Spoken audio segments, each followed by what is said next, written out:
very good afternoon. Welcome to Spa-Francorchamps in Belgium for rounds 5 and 6 of the 2016 TCR International Series. A beautiful day, and I have to say very unusually a beautiful day here in Spa. Every time I've been here before, it's been beautiful at some point. The clouds have come along. It has its own microclimate, this track, and rain usually plays a part somewhere in the weekend. But I have to say that it's been absolutely glorious so far. Now we are seeing Stefano Camini, the 2015 TCR International Series champion, being pushed back into the pit lane. I'll run you through the grid positions, but the first thing you need to be aware of is that there is a 10-minute delay to proceedings because we are part of the FIA World Endurance Championship calendar this weekend. And there indeed is confirmation from race control that there is a 10-minute delay to proceedings. So if you're watching this on the live stream around the world, then make yourselves comfortable. We have a slight delay to proceedings because of the red flag during the previous WEC session. In case you're wondering, it's Mark James in the commentary box once again this weekend. I shall be taking you through the two TCR International races, and it's unusual, to say the least, that we're racing on a Friday afternoon, but this is, as you can understand, hopefully to fit into the WEC calendar. So race 1, 5:30 or thereabouts, 20 to 6 now in Central European time on a Friday afternoon, and then race 2 tomorrow afternoon before the WEC cars come out for the 6 hours of Spa.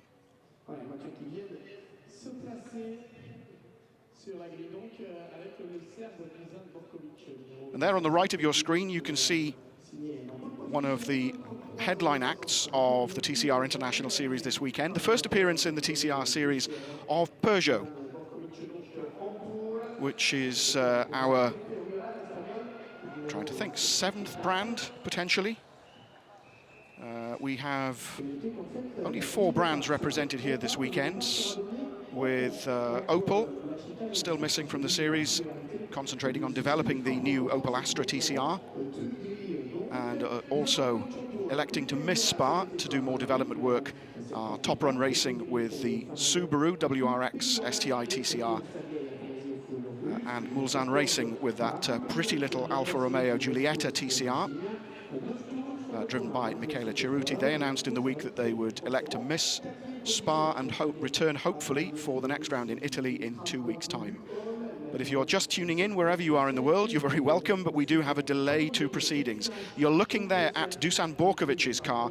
Borkovic, an extremely happy man this afternoon, qualified on pole position for the first of the 2 TCR International races this weekend.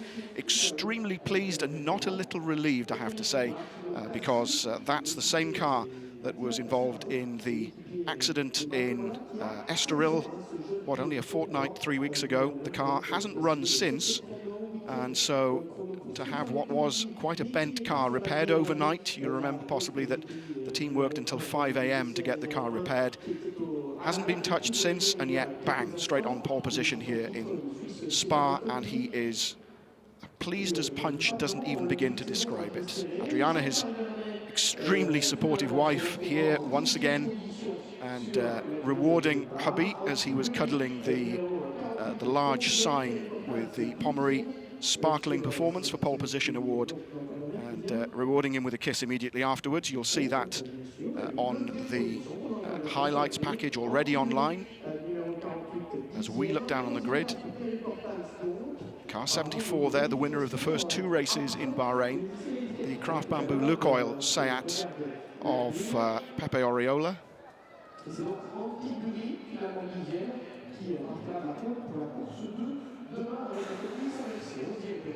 And 18 cars entered here for Spa.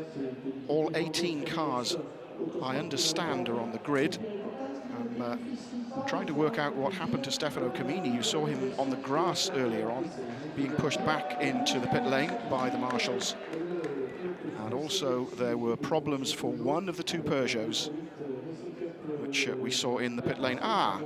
That will explain it. That is Stefano Camini sitting on his grid position. Ever the joker, Stefano Camini, but I think he should have a car around him. Call me a traditionalist or something. Stefano acknowledging the crowd, waving. But does that mean he's starting from the pit lane, or does that mean he won't be starting? Leopard Racing.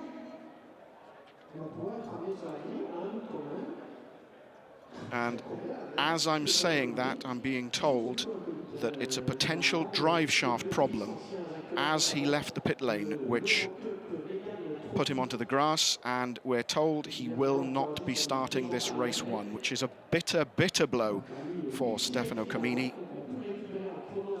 A few words for his teammate, Jean Calvinet, in the second of the Leopard Racing Volkswagen Golfs, but huge disappointment. So, just as I'm saying, 18 cars, we're already down to 17. The car with the number 1 on its door, the reigning champion Stefano Camini, won't be taking the start.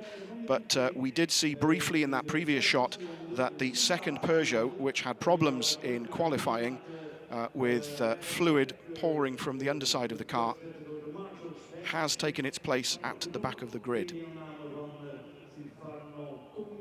And I should also explain, here at Spa, 2 grids.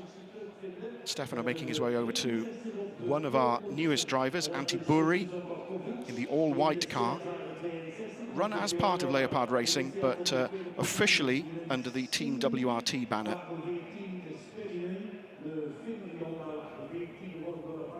But yes, you see that at the top of your shot, on the left-hand side, the second of the 2 Peugeots. And so that is the car of Gregory Guilvert. And one of the surprises of qualifying was that one of the 2 Peugeots actually made it through to Q2 in its first appearance at TCR. And that was driven by Jimmy Claret. That will start 11th on the grid. But the team extremely surprised, particularly when you consider that Spa, with all its ups and downs and the 7-kilometer length, is very much a power track. And the Peugeot, on its first appearance, made it through to the top 12 in Q1. Didn't get into the top 10, that would have been too much of a fairy tale, but qualified 11th, which is more than 2 of the 3 West Coast Racing Honda Civics did. And the body language, when you see the highlights video online of Kevin Gleeson, who's been getting more and more used to Spa, but was quickest in free practice 2 yesterday, and so must have thought he'd done well, was telling the team that he thought the car worked really, really well, and the team said, yeah, it probably did, but actually you qualified 13th, so you're going to miss the top 12 and you won't go through to Q2. Gianni Morbidelli, also worth mentioning. There's something going on with the power steering in that car. It's been intermittent for much of the season, and the team was telling me earlier on, they're describing it as the ghost in the car. That on occasions the power steering will just remind Gianni that it's there. There's an issue. They don't know what it is. They're trying to sort it out. The team, Yas in Italy, who built the car, and Honda back in Japan, are aware of the problem and are trying to work it out. But as Gianni himself said, there are times when it's fine and there are times that it just throws up a little "remember me." So the team have started referring to it as the ghost.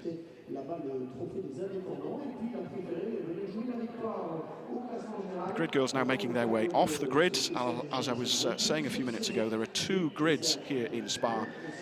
They're currently formed up on the old grids, the downhill grid, if you like, that points down towards probably one of the most famous corners anywhere in motor racing, Eau Rouge and Radillon, the left-right, and then up the hill, which we'll see in a moment, and then the cars will make their way round most of the track, and the starting grid will form up on the Formula One grid on the flat, just after the chicane, pointing their noses down towards the right-hand chicane at turn 1, La Source. And then as they make their way around the track, we'll guide you around as well as we can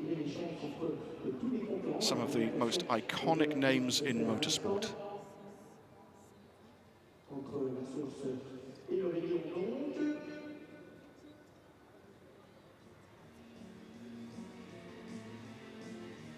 A Friday afternoon here at Spa-Francorchamps, basking in the sunshine. Might be a slightly strange time to go touring car racing, but believe you me, it's an extremely proud and extremely welcoming crowd here at Spa-Francorchamps. There is the air temperature, 22 degrees, and bear in mind that it's just gone 5:30 in the afternoon local time. Race number 1 of the race weekend for the TCR International Series here at Spa. Race 2 tomorrow, and conditions are predicted to be even hotter. Usually rain appears somewhere at Spa, this fraction over 7-kilometer circuit. And you have to say that we've been looking at the skies over the weekend, expecting this microclimate that usually affects Spa to throw some rain into the mix. But I'm delighted to say that it hasn't. It's been absolutely glorious, and the forecast for tomorrow is for more of the same. And so what lies in store of the 17 cars that line up on the grid for race 1 this afternoon? You can see there very briefly the championship standings after 4 of the 22 races of the TCR International Series. The lead currently is shared amongst the drivers, thanks to getting 1 point after qualifying. James Nash is on exactly the same number of points as Gianni Morbidelli, 70 points, a 10-point lead over Pepe Oriola, who won both of the first 2 races of the year in Bahrain. Sergei Avanasiev back on 52 points. Stefano Camini, who must be extremely disappointed, is in 5th place currently. Let's take a look at the starting grid then. Dusan Borkovic for the B3 racing team from Hungary on pole position alongside Pepe Oriola. Aku Pelinen, the young Finn, in 3rd position for West Coast Racing in the Honda Civic, the only one of the 3 team cars to make it through to Q2. Alongside Pelinen is Sergei Avanasiev. Row 3 is James Nash and Mato Homola. Attila Tassi, no Stefano Camini alongside him. Camini, we think, has broken a drive shaft in the Volkswagen and won't take part in race 1.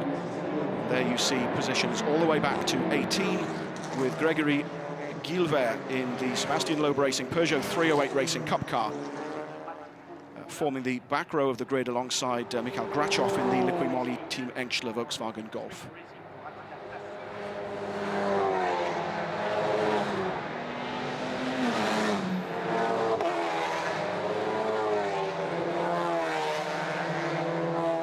So already through Eau Rouge and Radeon, the cars making their way down then through the Kemmel Straight. Les Combes, this right, left, right sequence, taking us down towards Bruxelles.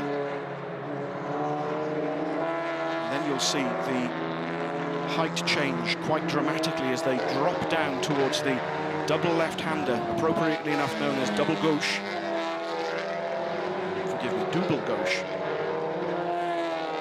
And there is Gianni Morbidelli. Will the Ghost be riding alongside him in the West Coast Racing Honda Civic this afternoon?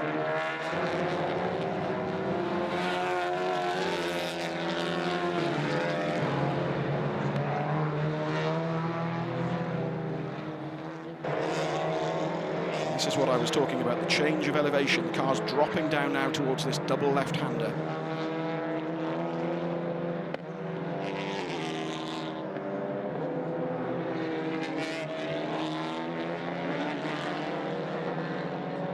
Picturesque isn't the word for Spa, it's absolutely stunning. First holstered a race in 1922. It's been a regular fixture on the Formula One calendar pretty much ever since.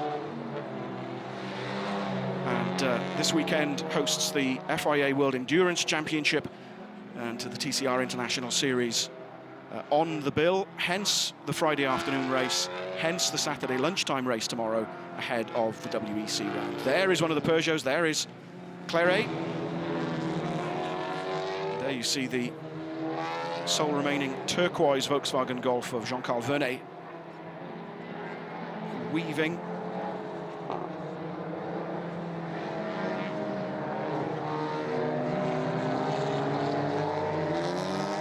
Pelinen there in the blue and white Honda. The long left-hander at Blanchimont takes us up to the area of the track known as the bus stop. And then there's this very tricky chicane before the cars emerge onto the Formula One grid area alongside the pit boxes where the WEC cars are being primped and preened ahead of their race tomorrow afternoon.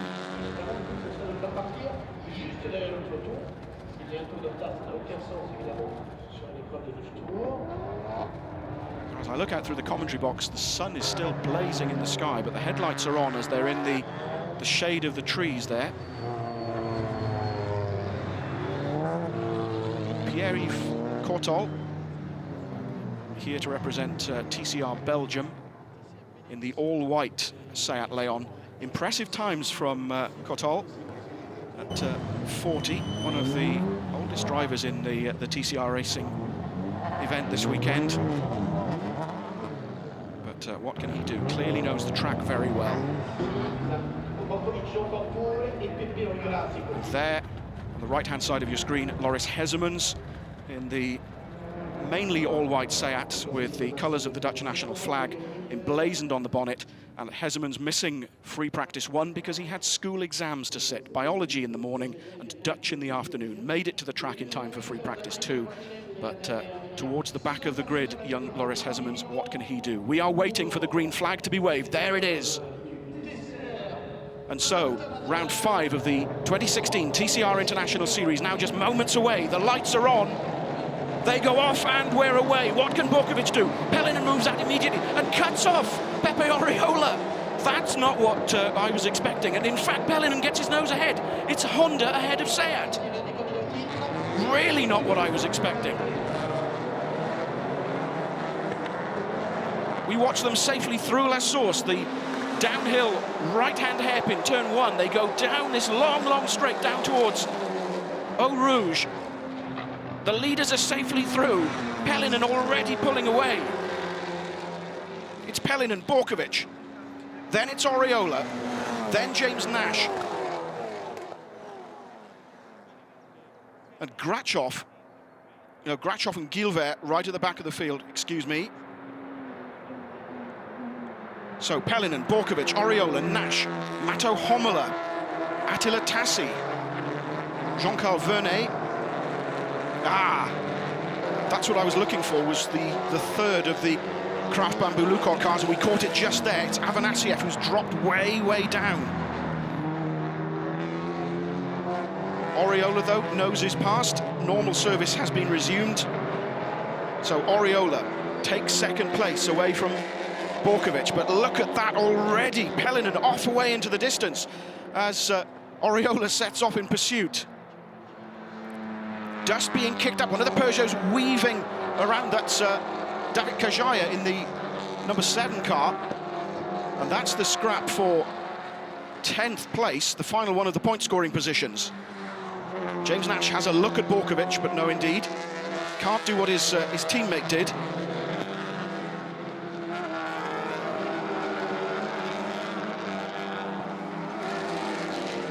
Matto Homola tucked up just behind that little Peugeot. I say little, that's because it's only got a 1.6 litre engine. The team, though, extremely confident that their 1.6 turbo is more than a match for the 2 litre turbos of the other cars. So Gilbert currently in 10th place. Could he score a point for the Peugeot on its maiden appearance? That would continue the fairy tale, wouldn't it? No, I think he's just been passed. I think that was Tassi that just got past him.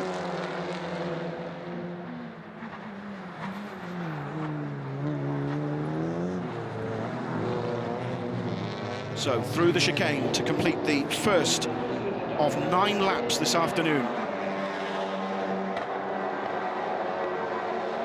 A little bit of bunching up. It's Hezemans at the front of that little pack. So Pellinen leads from Oriola, the gap 1.7 seconds. Borkovic 3rd, Nash 4th, Matto Homola 5th, 6th is Vernet in the Volkswagen. Gianni Morbidelli must be hugely relieved, up to 7th already, just ahead of Gleeson. So 3 Hondas in the top 8. David Kajaya 9th, Tassi 10th, Gilbert drops to 11th, then Loris Hezemans, Grachov in 13th, Cortal in 14th. Side by side, that's Homola and Vernet, and that's a scrap worth watching.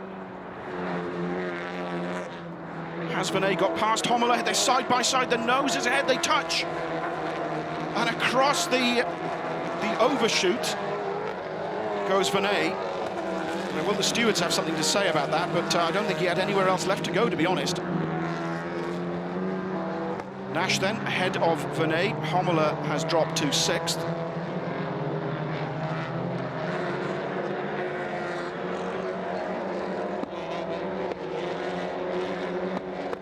Still away in the distance is this man, Aku Pelinen. Pepe Oriola, Borkovic, Nash, Hommler. There are the two Hondas of Morbidelli and Kevin Gleeson. And while Morbidelli has raced here, I don't know how many times, he, I think, himself has lost count.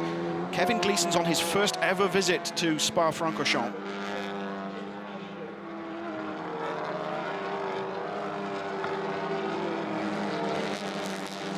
Tucked in behind Gleeson, the red, white and blue Volkswagen Golf of one of the Liqui Moly Team Engstler cars. That's David Kajaya in the number 7 car. Grachov in the sister car, back in 14th currently.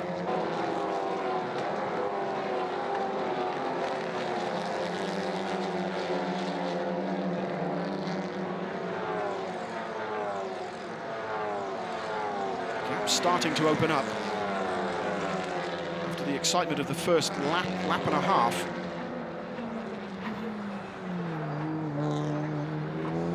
Just as I said that, I was looking at the two Hondas and Gleeson just taking a look at the inside of Morbidelli, but no, indeed.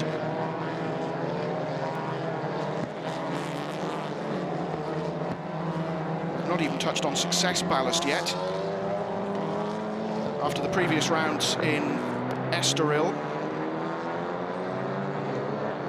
Morbidelli is actually the heaviest car out there. It's Kajaya coming back at Gleeson. Morbidelli, as I was going to say, is carrying 30 kilos of ballast. That doesn't seem to be slowing him down compared to Gleeson. Camini, not starting, was carrying 20 kilos. We'll see if he can restart tomorrow, should be able to. James Nash is the other man with success ballast after Estoril, 10 kilos for him. As we look down this long, long straight, let's take a look back at the start, though, and that was a stunning start from Aku Pelinen. Has just moved straight on. Looking in the background, that's where Afanasiev lost it. Look at Afanasiev, possibly stalled on the grid, going nowhere, and finally now getting going. As we can look again at Pelinen, who cuts straight across in front of Pepe Oriola. Oriola really didn't see that coming, and Nash alongside his colleague, but indeed it is Oriola who holds the line as they go around La Source for the first time. We're on lap 3 of 9. Hezemans taking a look at Gilbert.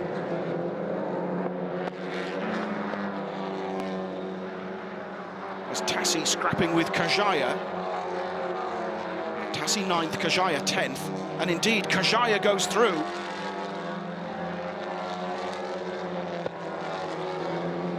So Kajaya moves up a place, but that's a battle that's going to continue, I suspect. He moves across to block. For a while in Q1 earlier today, Attila Tassi was the quickest driver around this circuit.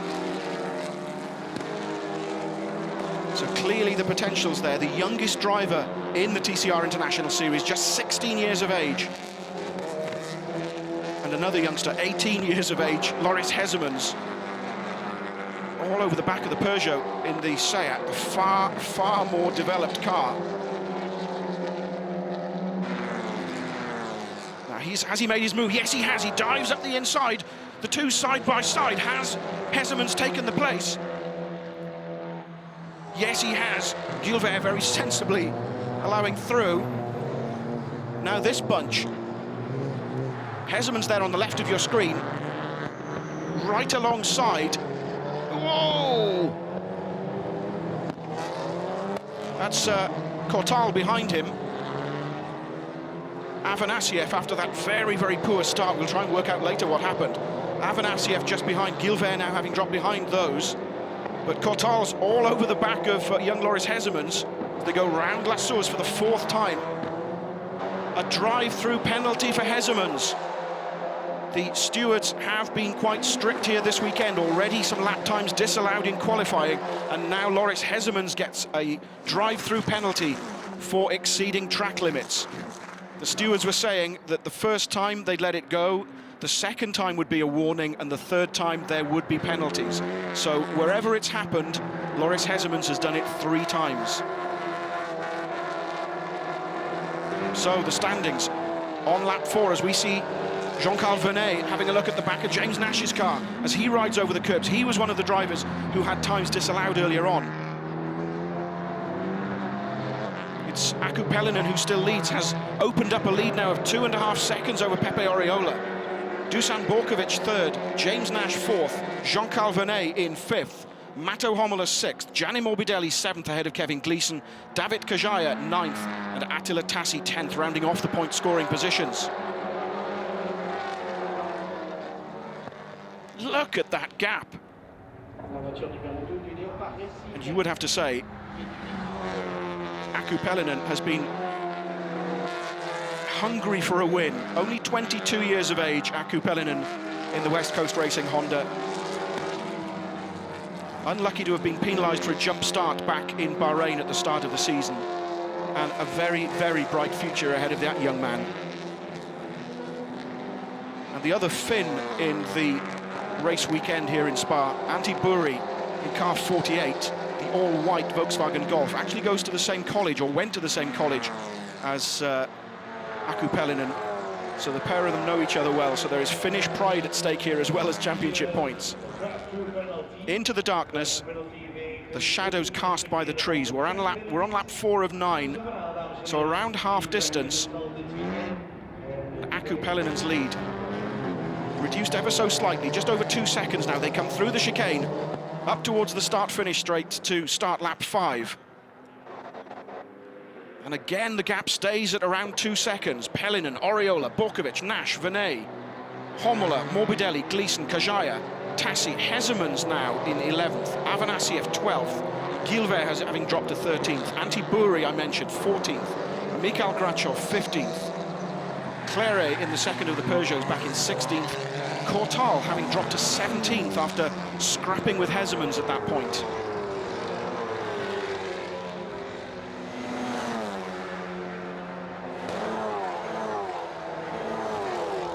Vernet still looking at the back of Nash's car. What can he do? Currently 5th. But Nash also carrying ballast. Might just be 10 kilos. You have to weigh that up against the fact that the Volkswagen might be lighter, but also the aerodynamics of the Golf aren't quite as slippery as... Cortal's in the pits. That's a huge disappointment for him and for the local fans. The single Belgian driver at his home event. And whatever the problem, Cortals is in the pits. Oh, across the striped, and in fact that's Morbidelli who ran even wider. So are his tyres going off, or was that just a lapse of concentration? That's a strange place to be running across the curbs when you're not involved in a scrap, as these two are. It's Vernet who takes a look at James Nash, but really, is he that close to make any difference? I don't think so. The gap, though, between the two, just 0.3 of a second on my timing screen. And you also have to say as well, Mato Homola is now tucked right in behind Vernet, so Vernet attacking but also defending at the same time.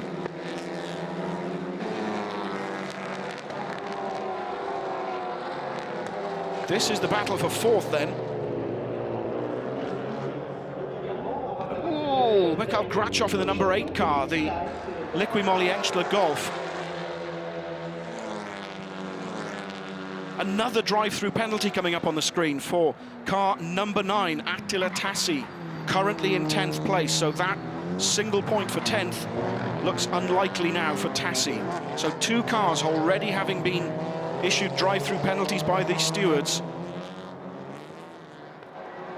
As Aku Pelinen crosses the line to start lap 6. The gap decreasing slightly, 1.8 seconds now. Still Oriola in 2nd, Borkovic 3rd, Nash 4th, but look at this scrap going on. Homola dropping back slightly, but Vernet tucked in right behind Nash's car as they go down the hill towards Eau Rouge. And is Hezemans coming in to take his drive-through? No, indeed. Yes, apologies. I missed the entrance to the pit lane. Hezemans comes in to take his drive through. And Tassi will... I think Tassi's already driving through. Indeed, yes, I think that was him in the background.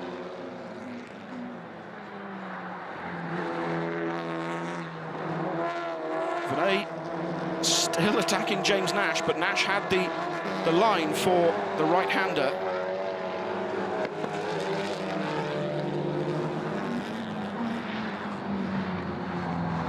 I suspect this is a battle we'll be focusing on for much of the remainder of this race. Oh, millimetres in it between Venet and the back of James Nash's car.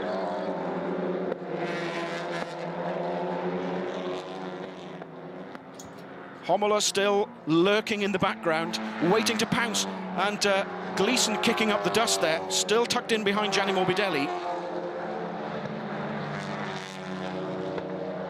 Morbidelli currently 7th, Gleeson 8th.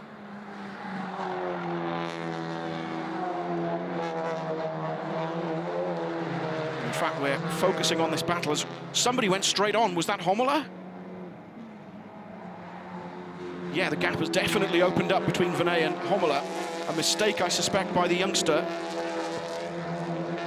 Fastest lap of the race so far was set by JK, Jean-Carl Venet, on lap 2 at 2:33.7, which compares with 2:34s that were set in qualifying.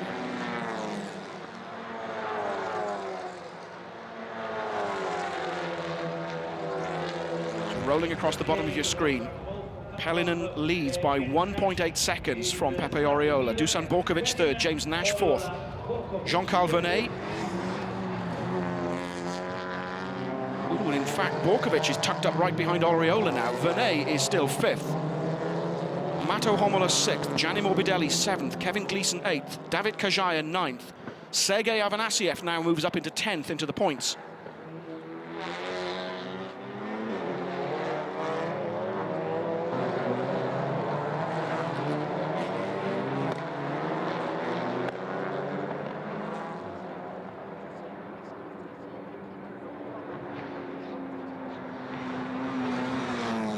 Jean-Carl Venet make a difference? Can he get past James Nash? I suspect that Seat is the widest on the track. James Nash, hugely experienced touring car driver, whereas Venet, you'll recall, is still getting used to front-wheel drive cars after a career in GTs. He moves, but again, Nash has the line, so even though the pair are, well, centimetres, metres apart now, Venet is still keeping up the pressure. Oh! Last of the late breakers, Antti Buri, excuse me, in the all-white Volkswagen, outbrakes himself, and Avanasiev holds on to 10th. Buri still 11th. Guilvert in the Peugeot 12th. As again we come back to this battle. Venet not content with 5th. He really wants James Nash's 4th place.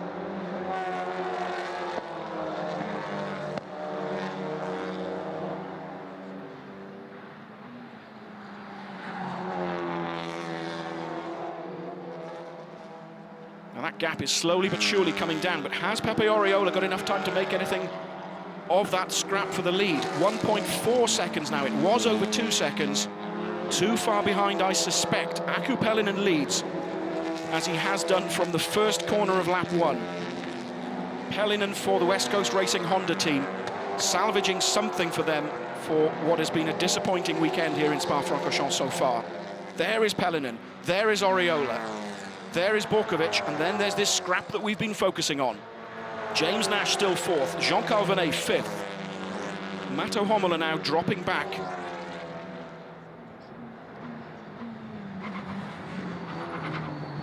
Venet, you can almost sense the frustration in that Volkswagen. Venet is, oh, was there contact between the pair? Was there contact? We'll need to see that back. Was there a little tap from the Volkswagen which caused Nash to go off? And if so, will the stewards do anything about it? So, Venet, for now, is up to 4th, coming under pressure from Mato Homola. So 1, 2, 3 remains the same. Pellinen, Oriola, Borkovic, but now it's Jean-Carl Vernet fourth. And I suspect a furious James Nash. There must have been contact between the two. Up the right-hander at Radillon on the penultimate lap. And the lead opened up again to 1.5 seconds now. Surely Oriola doesn't have time. Nash has dropped back to 9th. And a message up on the screen, yet again Loris Hezemans is now under investigation for track limits. Now, this is the incident. Yes, there was definitely contact, definitely a little nudge from Jean-Carl Vernet. We see it from a couple of different angles, bang! And James Nash was a passenger in all of that.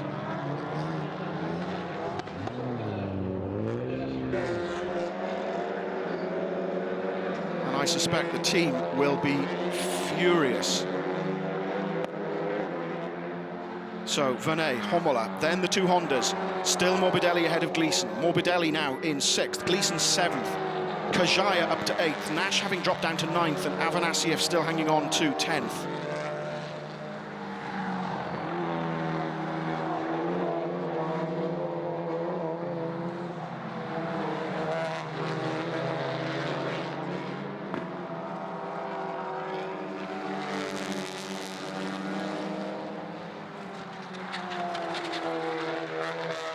Kevin Gleeson taking the honours of giving the social media audience a guided tour around the Spa-Francorchamps circuit with the GoPro cameras on yesterday. So look for that online on Facebook and on social media. And indeed, the incident involving Jean-Carl Vernet and James Nash is under investigation. No surprise there. There was clear contact between the two. And these three drivers have all benefited for now. So Vernet 4th, Homola 5th, Morbidelli 6th, Gleeson 7th.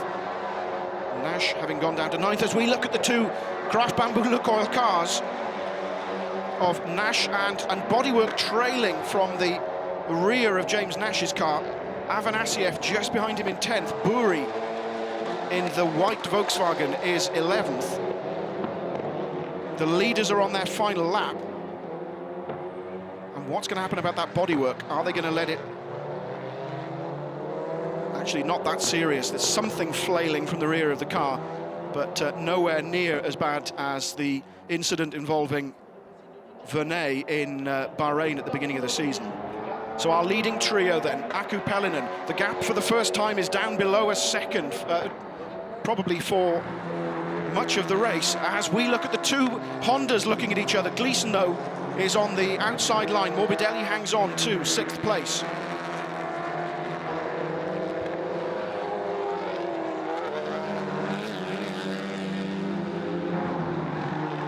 Frustration, I'm sure, in the number 24 Honda of Kevin Gleeson.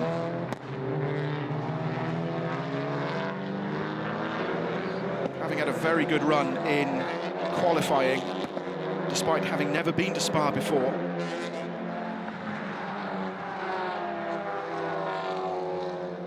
Tucked in behind Morbidelli. Will the pair hold station? I suspect they will. It's quite a gap. And on the timing screen has come up, car number 2, Jean-Carl Vernet, will get a drive-through penalty imposed after the race. And so, Jean-Carl Vernet, that tap on the back of James Nash's car has cost 4th place.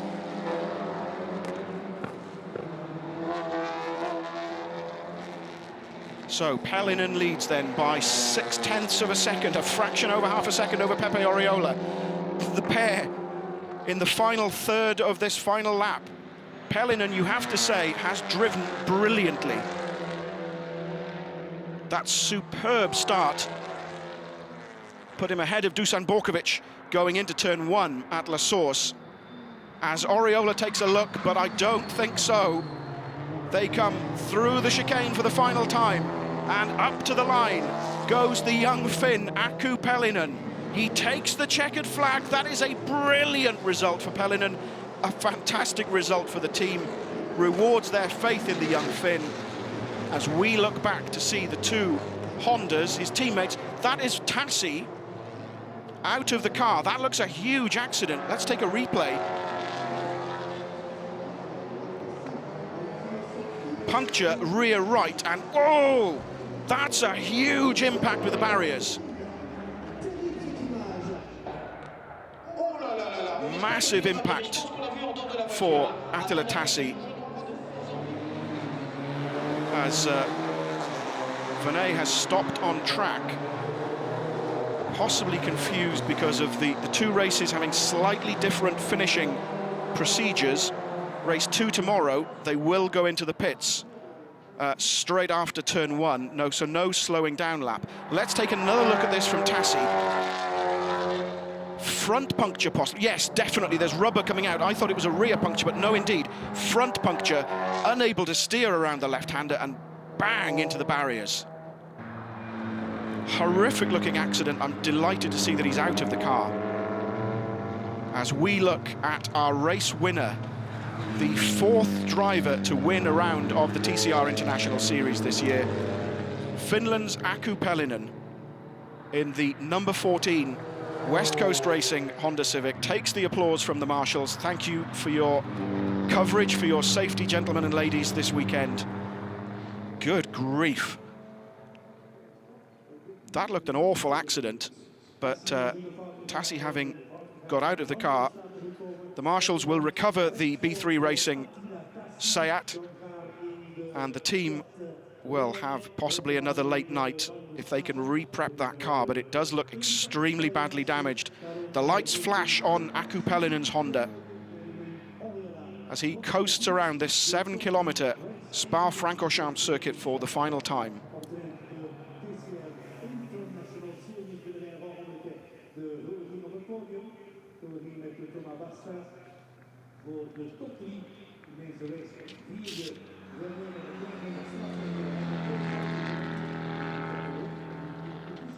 And as traditional, running through the dirtiest part of the circuit to pick up just a little bit of rubber and a little bit of dirt on the tyres. All gamesmanship. I'm sure it's more psychological than anything else, but there is, of course, a ride height check at the end of the race. And so the slowing down lap, that's something of a tradition now. So 15 finishers out of the 17 who started.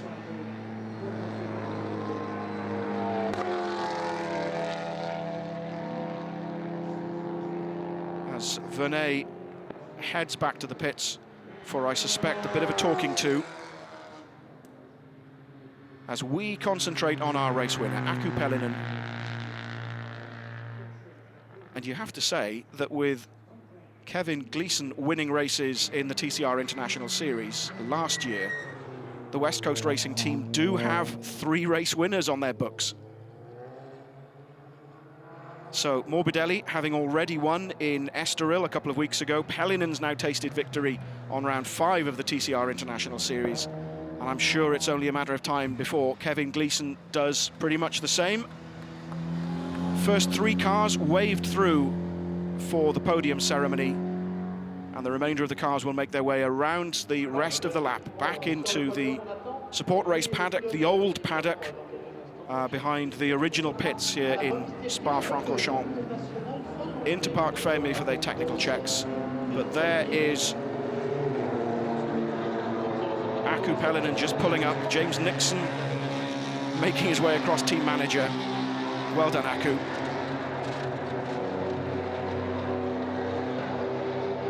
Pepe Oriola pulls up.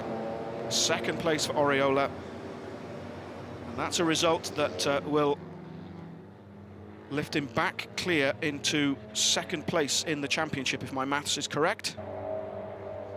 And there behind is Borkovic, who said, we talked to him after qualifying, and he said, yes, I know I qualified on pole, but really, I'm still learning, I'm still enjoying the TCR and getting to know everybody and how it all works. So he said, if I finish P3, P5, I don't mind, but I know that winning will be extremely difficult. Congratulations there from Pepe Oriola Sr. in the black jacket, from Jaime Puig. And that's a nice touch. Mr. Oriola going over and congratulating Aku. Dick Jonsson from West Coast offers his congratulations, and there'll be a string of hugs and backpacks. James looks delighted with that. And there is Kevin Gleeson, who will get the points for 6th place thanks to that drive-through penalty. There's the start once again. And what a start by Pelinen. Weaves his way out, thank you very much, in front of Borkovic into turn 1. And there you see the unfortunate Sergei Afanasiev on the left of your screen, just bogging down, can't get away. Whether he stalled, we'll find out later. And in fact, there as well is one of the Golfs, I think, in the background, having bogged down. Was that Buri, possibly? So much going on at the start.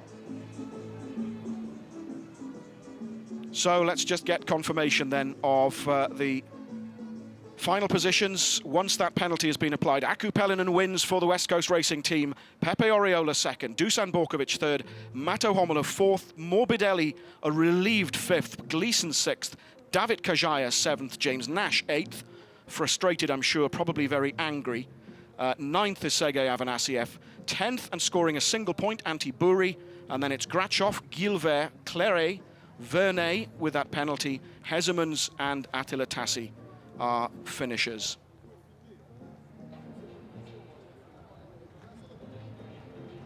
The championship standings then, just to confirm what I was saying, so my maths was correct. Morbidelli back into the lead of the championship that he did share going into the race. 80 points for Morbidelli, 78 for Oriola.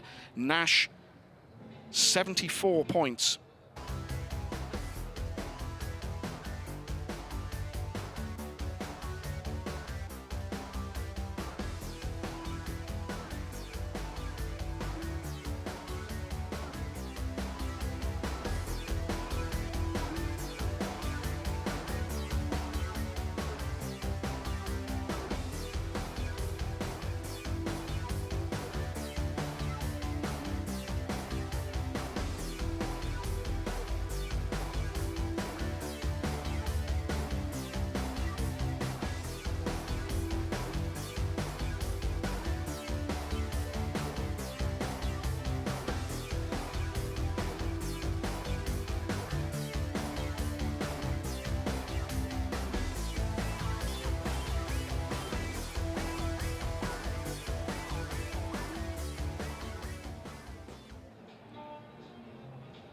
So a roundup of race 1 here at Spa-Francorchamps. Several incidents that start at the contact between Jean-Carl Vernet and James Nash, and that horrific-looking accident involving Attila Tassi right at the end of the race on the final lap will, I suspect, dominate the race reports of this race as we await our top 3 to head out for the podium ceremony here at Spa-Francorchamps.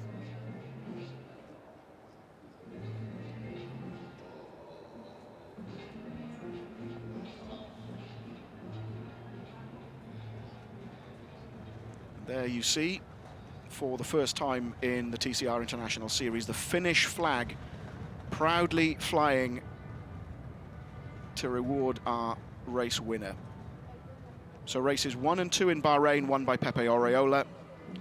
Our races in Estoril, won by Gianni Morbidelli and James Nash, who used the reverse grid beautifully to record his first win in the TCR International Series. And now Aku Pelinen, excuse me, adds his name to the list of race winners in 2016.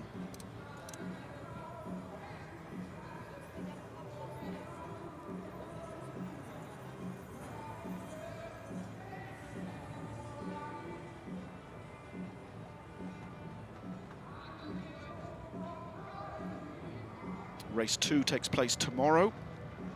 Watch it live online or via the usual streaming outlets. Details, of course, can be found on the 2 websites you see mentioned there on the podium, tcrseries.com or tcrseries.tv, or, of course, on social media, Facebook, Twitter, Instagram, and YouTube.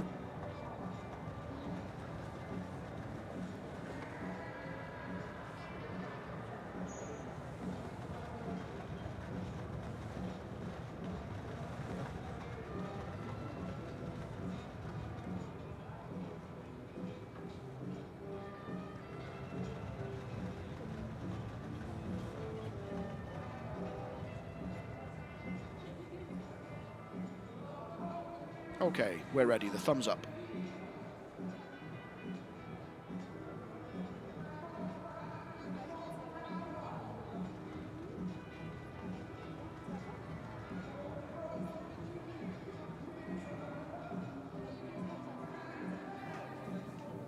There's the look backstage. There is second place finisher, Pepe Oriola. You must wonder what the temperatures are like inside those cars and what the temperatures will be like tomorrow, where it's forecast to be even hotter. The giant, the gentle giant alongside him, 6 feet 9 inches tall, Dusan Borkovic, delighted with that pole position, and I suspect more than happy with third place in race 1.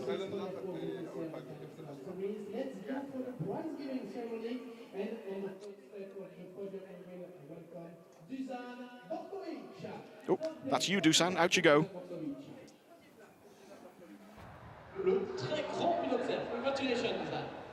There he is, Dusan Borkovic, third place in only his 5th appearance in the TCR International Series. Second place for Pepe Oriola.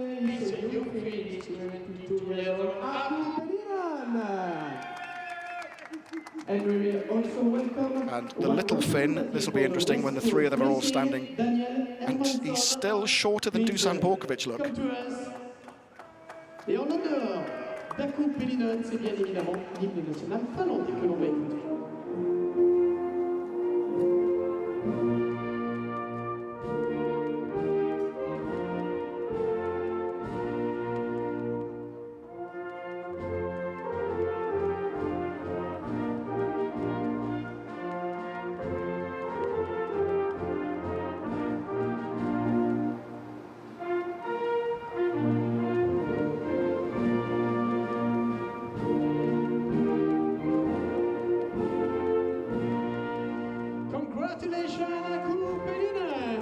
Very proud young man standing on the top step of the podium, 22 years of age, started his racing career in karts as so many others did. He's been here to Spa, he was telling me, as part of the Trofeo Abarth.